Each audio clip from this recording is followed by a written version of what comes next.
Hi price allot கர்த்தர் நாமத்துக்கு மகிமை உண்டாவதாக. இன்றைய வேத வசனம் ரோமர் 1ஆம் அதிகாரம் 2ஆம் வசனம் நமக்கு இப்படியாக சொல்லப்படுது.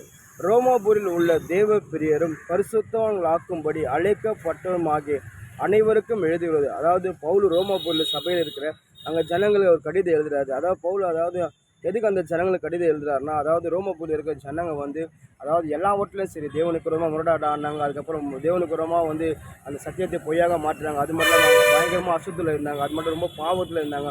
அவங்க தேவனுக்கு ரொம்ப பயங்கரமாக எல்லாவற்றிலும் சரி ரொம்ப பாவ பாகத்தில் இருந்தாங்க.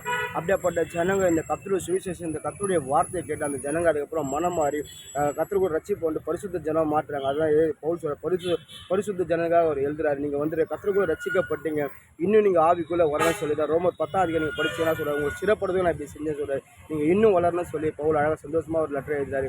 ஏன்னா இந்த கர்த்தருடைய வார்த்தை எப்படியாப்பட்ட மனசில் மாற்றும். இன்றைக்கி நம்மளோட வாழ்க்கையில் சரி, நம்ம எப்படியாப்பட்ட பாவத்தில் இருந்தாலும் சரி, நம்ம எப்படியாப்பட்ட பாவ பழக்கத்திலாம் சரி, நம்ம எப்படியாப்பட்ட பாவத்தில் அடிமையாக இருந்தாலும் சரி, கர்த்தரை விடுவிக்க வல்லமுள்ள தேவனாக இருக்காரு. இந்த வார்த்தை ஜீவனுள்ள வார்த்தை. இந்த வார்த்தை எப்படியாப்பட்ட ஜனங்களே மாற்றும்.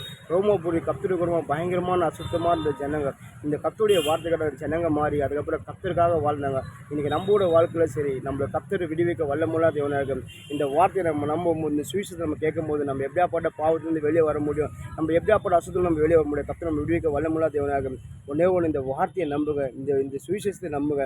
இதை நம்பும் போது உங்கள் வாழ்க்கையே மாறும். அந்த ஜனங்களோட வாழ்க்கையை கர்த்தர் மாற்றினார்.